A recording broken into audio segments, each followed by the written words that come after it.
Do you like doggos? They're man's best friend, after all. But how about those half-man, half-doggo doggos? Those are a bit, well, creepier and dangerous.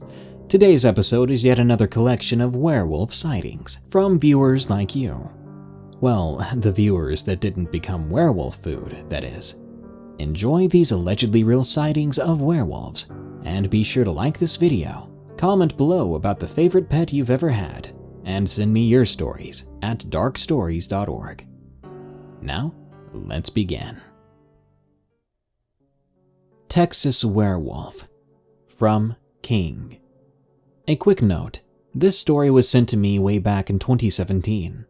A user by the name of King sent it to me, and sadly I missed it. I hope you all enjoy this story. Thanks, King, and sorry it took so long. And if somehow I already read this story, I don't remember.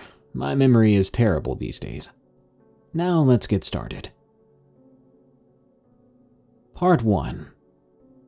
I've always been intrigued by werewolves, ever since I saw the film The Wolfman, 1941. I was about 6 years old. I enjoyed the whole myth behind the beast and always believed in them, but there was always something in the back of my head that said otherwise. 2 or so years ago, as of writing this, I began listening to werewolf encounters on YouTube, as well as reading online blogs where people posted their stories. The encounters I'm going to share are 2 different occasions, but they're both with the same person in both encounters. My nickname is King. I'm Mexican, and I've been in Texas almost my whole life. I'm 26 years old, and these are my encounters. My first encounter happened about 11 years ago when I was 15. We were at my friend Jose's grandpa's ranch outside of Houston, Texas, having a small carne asada, shooting around and just relaxing. The ranch is a 5,000-acre property, and I'd say 93% of that is woods. There's only about 80 acres cleared that make up the house, stables, and chicken coops. Altogether, I'd say there were about 48 people there or so, including the ranch owners, who were my friend's grandparents, his parents, and Jose himself. There were 4 other friends of ours, and their girlfriends too, and the rest were ranch workers and their wives. We were all talking and laughing, having fun, when we began to talk about scary stories and encounters. By then, we'd all eaten already, so we were just relaxing and hanging out behind the house by the barbecue grill. It was around 4 a.m. and everything seemed normal, until we noticed that the dogs at the ranch began circling us, looking out into the woods directly in front of us. At the time, we had dozens of dogs at the ranch, all pit bulls trained to take down boar. They were growling and barking, ready to attack.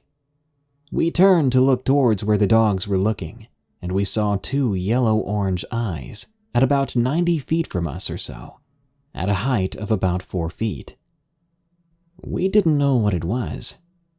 We'd been all over every square inch of that property, during the day and even overnight, and we'd never seen anything like it.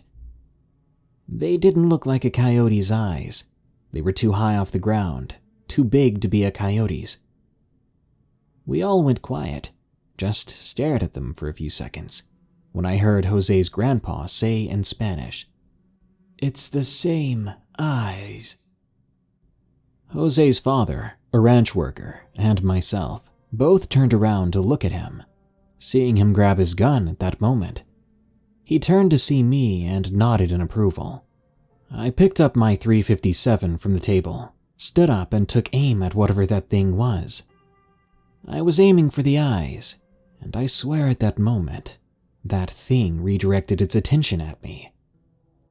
I know it probably wasn't but a split second, but it felt as if a few minutes passed by. To be completely honest, I was scared.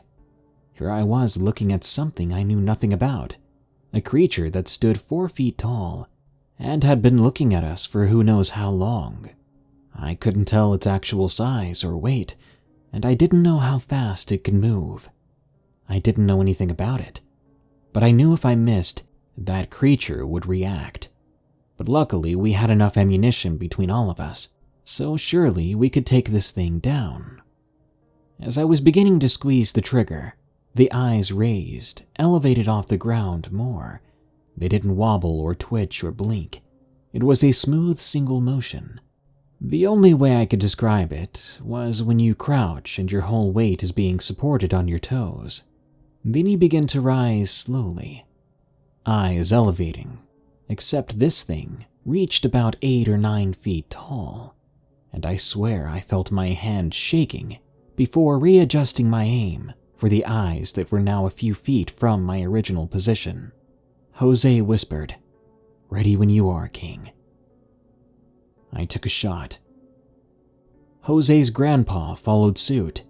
After firing several rounds between the two of us, we stopped. The eyes were gone. I never saw those eyes move, though. All I know is that they disappeared.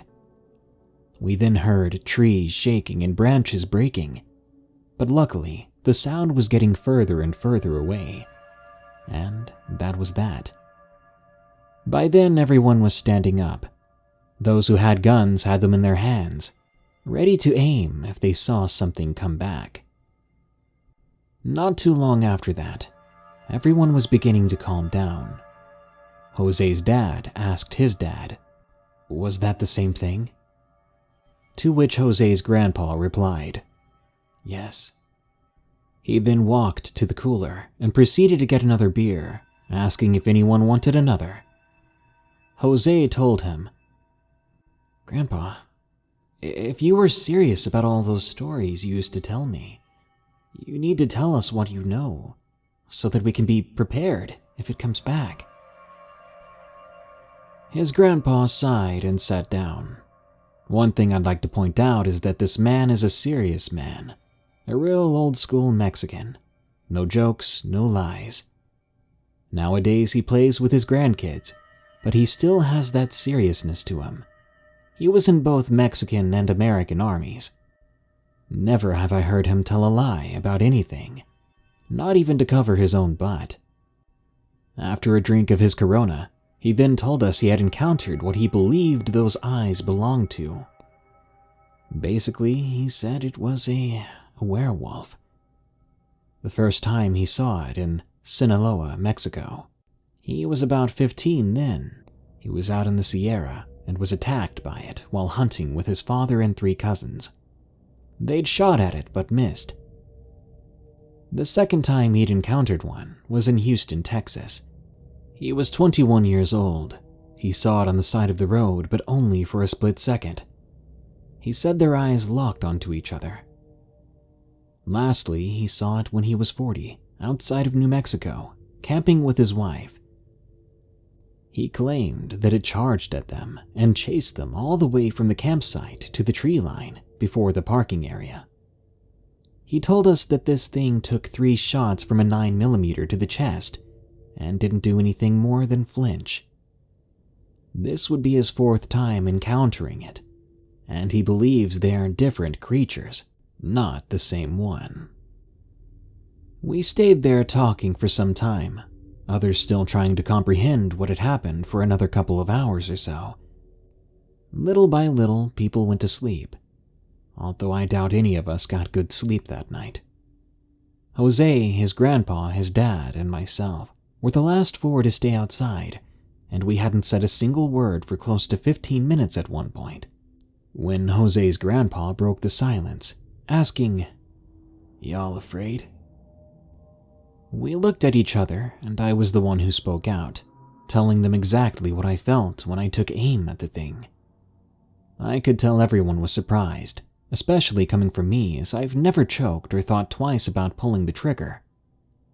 But Jose's grandpa told me he too had been scared and had hesitated to fire at it, even back during his camping encounter. The following day around 2 p.m., we were all waking up. Me, Jose, and a ranch worker went to investigate the area where we'd seen the eyes. We didn't find any blood, but what we did find were the holes the AK rounds made in the trees and paw prints. These prints looked like dog prints, but massive. I wear a size 13 shoe, and these prints were just as big as my boots. Jose's grandpa was on his way out, and he gathered all of us, telling us to never ask him about that night, and that now we all know why he's so strict on us concerning not leaving the house without a gun at the ranch. He then left. Me and my friends, all the workers too, all agreed to keep a lookout for whatever those eyes belonged to. If we encountered something like that thing again, we'd use every single round at the ranch to put it down. We haven't talked about that or witnessed anything else at the ranch since that day, but everyone is still on alert at the ranch. Day or night, everyone is careful and aware of their surroundings. Part 2. My second encounter takes place a few months before writing this. To this day, I can't go outside the house at night without imagining that thing out there. It happened in Spicewood, Texas. We had just moved to Lakeway, Texas from Austin.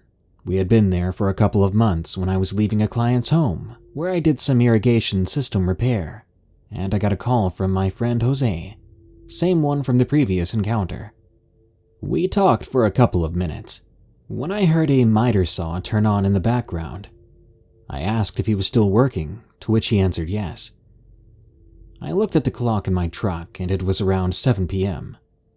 I told him to send me the address and I'd go over and help for a few hours. Spicewood is roughly about 15 minutes from Lakeway if you take the back roads through the hills, but I was already on the main road, so I just continued my way, which threw me off about an extra 10 minutes or so. By then, it was starting to get somewhat dark. I arrived at the place around 7:30 p.m. The layout of the property was a little difficult to explain, but I'll try my best. The house was located in a cul-de-sac, and it's the only one in that cul-de-sac. The last house before the one Jose was working on was about 5 minutes or so back up the road, and that's 5 minutes driving at 55 miles an hour on country, wooded roads. The main road goes downhill from the last house all the way down to the cul-de-sac. The driveway makes an extremely wide U shape right off the road, and the main house is about 300 feet into the property along the driveway. The house Jose was remodeling was about 800 to 1,000 feet into the property, and by this time the driveway had a retaining wall on the left side, as the driveway also goes downhill and ends in the garage for the guest house. At this point, the retaining wall is about 10 to 12 feet tall, and the patch of trees in between the main road and the driveway is about 150 feet wide by about a 1,000-foot stretch, which connects to the woods behind the garage and the guest house, which also goes downhill perpendicular to the main road and driveway around the back of the place. To get to the guest house from the garage, it's a walk of around 40 feet down cement steps leading to the first story of the house, which is about 50 feet or so down from the driveway in another level of property. The way Jose had parked his truck and trailer, I couldn't park any closer than 500 feet from the garage. There were only 3 lights illuminating the driveway. One was from the main road, which was mostly blocked by trees. The second was on the front door of the main house, and the last one was on the garage. It wasn't well lit, but I had enough light to navigate my way through the driveway. I got to the house and began helping around. About an hour into working, we were listening to music, talking, when I started to get an uneasy feeling. I looked out of the 3rd-story window and just looked out onto the trees, when all of a sudden I heard Jose ask, "You good, cuz? You straight?" To which I answered, "Yeah, I'm good. Just got a weird feeling for some reason."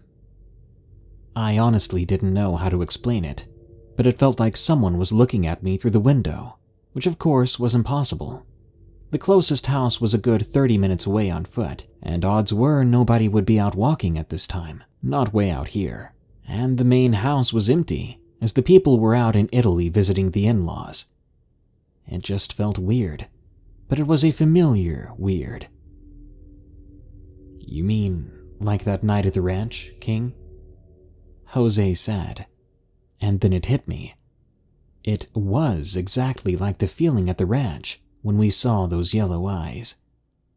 I turned to look at him, and he said, "Yeah, I felt it twice before. Never told the workers, but when we stay late at night, I don't let him go out just in case. I asked if he thought he was being hunted, but he laughed and said, "Nah, cuz we ain't hunted by no werewolves, I'll tell you that." I smirked, turning toward the window to see if I saw anything in there, while he walked to the light switch, turning the lights off and closing the door. The room was in complete darkness, and we stood there looking for the eyes, but we never saw anything. After a couple of minutes, Jose asked if I had my gun on me, to which I replied no. He took one of his twin H&K VP9s from behind his waist and handed it to me. I stuck it in my back and walked out the room to continue working. At 10:30, he told everyone to start cleaning up and picking up tools.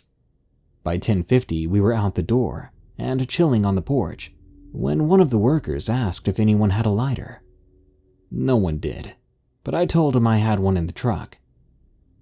As I made my way over to the truck, I began to get that weird feeling again, but I remembered I had Jose's gun on me, so I ignored it and made my way up the cement steps and up the driveway.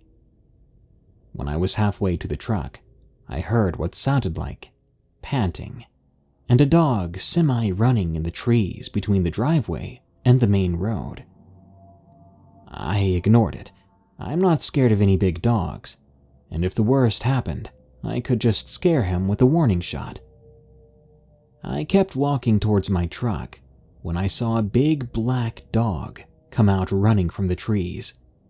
It made the 10-foot drop from the trees to about 10 feet from the bed of my truck, like it was nothing, and just started sniffing the air.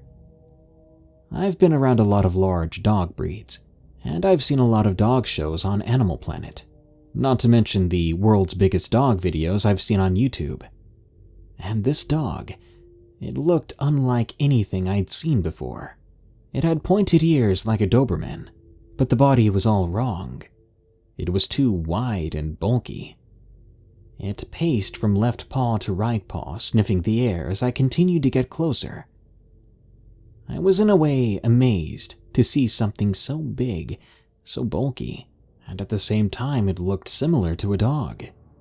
I love pit bulls, and I love how their muscles show with the right feeding and exercise, so I wanted to get closer to the dog.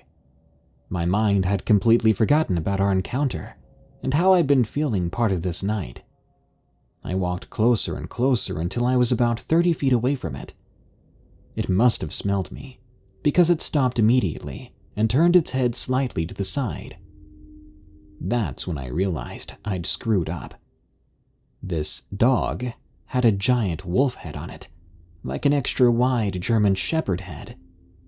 Then it turned its entire body, pivoting on its left rear paw, and from the little light I got from the road light and the house lights, I was able to make out part of its detail. I was mesmerized to see what appeared to be a giant wolf-like creature. I reached for my keys, clicking the unlock button on my keyless entry remote, which made the rear lights turn on, and I was able to see it a little better. It began sniffing, getting closer to me, and it slowly went from 4 legs to what appeared to be a crouching position on 2 legs.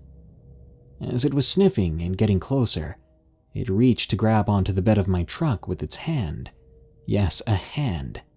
4 fingers and a thumb. I was maybe 10 feet away from it when it stopped and looked at me, looking at me from head to toe. It was not yet being aggressive in any way.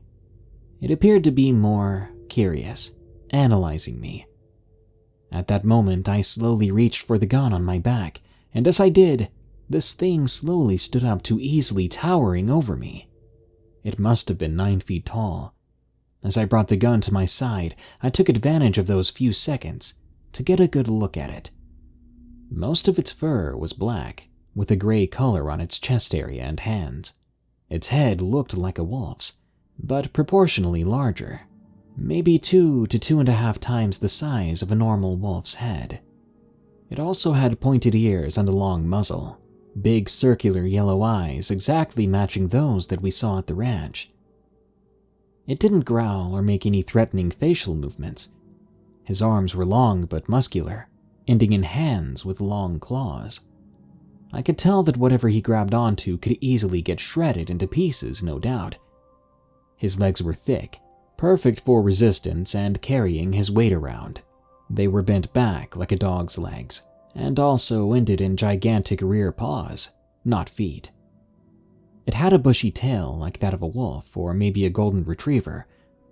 By the time I'd finished analyzing it, I had the gun in both hands and was looking at him in the eyes. It then looked down towards my hands, squinting its eyes slightly. It looked back into my eyes and seemed to nod, as if trying to say no. It then let out a slight growl, one that was plenty deep enough to have me nearly trembling with fear. For a moment I thought this was it for me, wondering if it knew what was in my hands. Did it comprehend that it was a gun? Did it know that this thing could possibly hurt it? Just how smart was it? As I was thinking these questions, I switched the gun from my right hand to the left and proceeded to place it on the hood of my truck, which I was right next to. As soon as I let go of the gun, he let out the deepest, loudest howl I'd ever heard. So deep and loud, I felt it rumbling in my chest, as if it was a pair of subwoofers. It really hurt my ears. I had to cover them with both hands. It then leapt over the bed of my truck, clearing it with ease as it ran out of the backyard of the main house, disappearing into the woods behind the property. God, he was fast.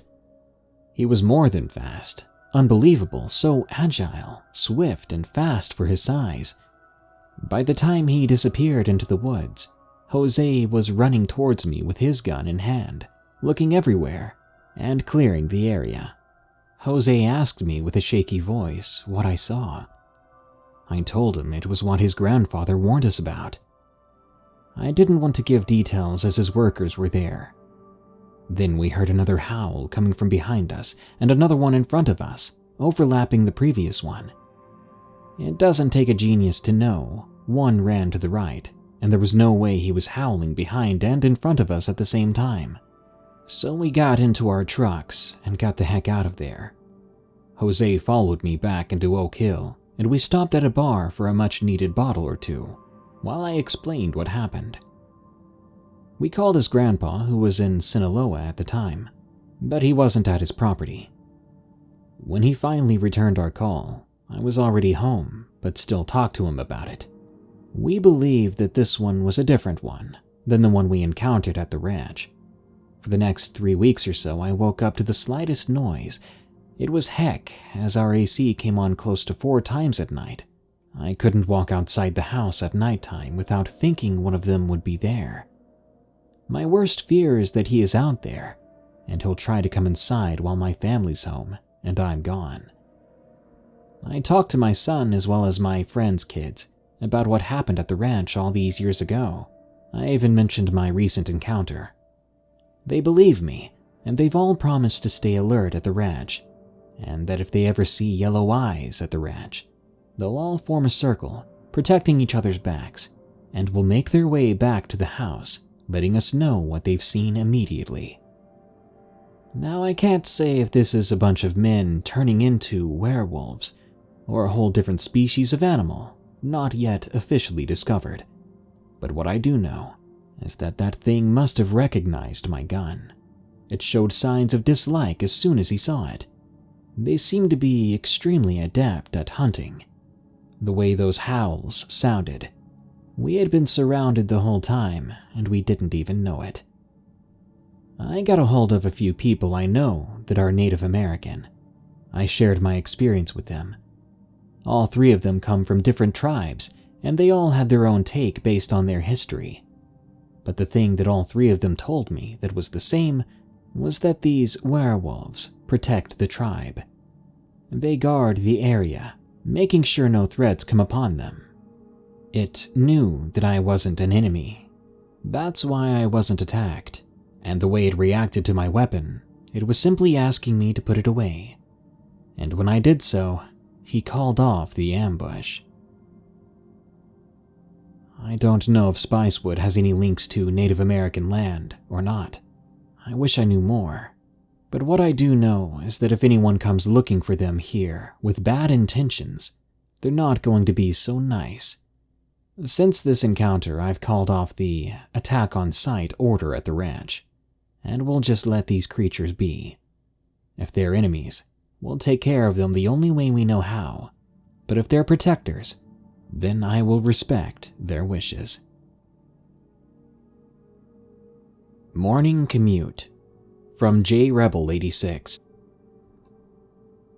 This took place about 10 years ago when in Kansas, about 10 miles north of Topeka, when I was still married to my ex-wife. We had been spending the weekend at her parents' place. I was helping her dad with a project, but I had to take her to her work at Target that morning. We had just taken off from her parents to take her to work in her new Dodge Caravan.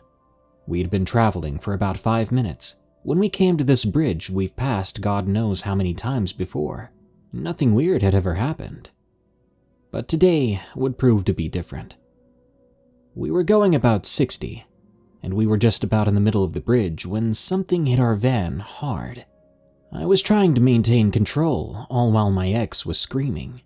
I look over for just a second, because I was trying not to crash, but what I saw in that moment is something I definitely won't forget. In those few seconds I looked, I saw a reddish-brown colored muzzle. It was almost comical in how it looked, like Wile E. Coyote in those old Looney Tunes cartoons. Face pasted to the window, tongue hanging out, but it had wicked-looking fangs showing before falling off the van. I go up about 20 yards to turn around and park on the side of the road. My ex is now hysterical, screaming that we just hit a werewolf. I'm thinking it was most likely somebody's poor dog I'd killed, so after pulling over, I got out to assess the condition of the van. It looked like on the passenger side it had been T-boned. Windshield would need replacing along with the mirror, and either a new door or some major bodywork. If it was a dog, it was a darned big one. I would have assumed hitting something like that at 60 would have killed it, but when I went to look for its body, there was nothing there. I looked on either side of the bridge and found nothing. But I did notice one thing. Whatever I hit had to have been able to jump over 50 feet from the creek below to where I hit in the middle of the bridge. My ex-wife still swears to this day it was a werewolf. All I know is werewolf, dogman, or whatever it was, it got hit by a van going 60 miles per hour, and it just got up and ran away like it wasn't a problem. I encountered a werewolf from Brody Boy 96. I live in the countryside of Scotland. I'm a 23-year-old guy. My encounter happened only a few nights ago, and I'm still mentally processing what I saw in the forest. I was taking my dog Brody out for his midnight walk. Our walk path cuts through a section of forest close to my house. Usually nothing happens and Brody just does what he does, and then we go home. Yet tonight Brody didn't act at all himself. A few things you need to know about my dog before I continue. He's a mix between Border Collie and a German Shepherd. He's 4 feet tall. He's also a quiet dog and would only break silence if he was spooked. So we were just walking along the path when suddenly Brody stops mid-step, puts his nose to the air. Then I saw his fur bristle, and I heard his deep growling as he started looking in all directions. Logically, I thought maybe a field mouse or even a stray deer was passing through, so I knelt down in front of him and tried calming him down. His response was to spin around and start barking at where we had been walking. I got this warm sensation coming from my chest, as if someone had lit a fire underneath my skin. Sweat began breaking out across my forehead. Then I see what Brody must have been spooked by. At first glance, I thought I was looking at a dog. I breathed in a sigh and silently scolded Brody for freaking out at it. Then I get back up and I glance a second time. I realized what I was looking at was not a dog. It was a black-coated wolf, and it was as tall as a Yorkshire horse. Every story my gran used to tell me as a child about werewolves came flooding back to me. I went limp from fear, and I fell to my knees. I kept my eyes on it, but I gripped Brody's collar. I didn't want him to try attacking it and getting himself killed. I'd rather have him by my side, and we could go together. This werewolf had been in a stare-down with my dog all this time, and only when I'd fallen to my knees did it take notice of me. Its glowing gold eyes blinked, and it started to slowly approach us. I glanced at Brody. He suddenly turned from growling to being submissive as he lay down and rolled over. I let go of his collar and gulped in loudly, and I looked up. Its face was inches away from mine. The werewolf kept staring into my face, as if it could somehow see my soul. It growled, and the sound vibrated through the ground and into my body. I looked down and showed it the back of my neck, then closed my eyes tight, waiting to feel teeth. After what felt like eternity to me, but must have been only moments, I glanced back up. Honestly, a part of me did want to see it again. But it was gone. I knew I hadn't imagined it, because what I heard next was its howling. I pulled myself up off the ground and Brody did the same. Then we took off running towards home. I've now changed our walking route, obviously because of this experience, and I avoid the forests on full moon nights. Well, that brings us to the end of this Darkness Prevails episode. But don't you worry, more scary stories are on the way, so let me know in the comments what you want to hear next, and be sure to send me your scary stories so I can make more episodes happen. Send those stories over at darkstories.org. Until next time, here are the credits to my amazing patrons who continue to donate or have donated in the past. Remember, stay safe out there and stay creepy, because this world is a strange one.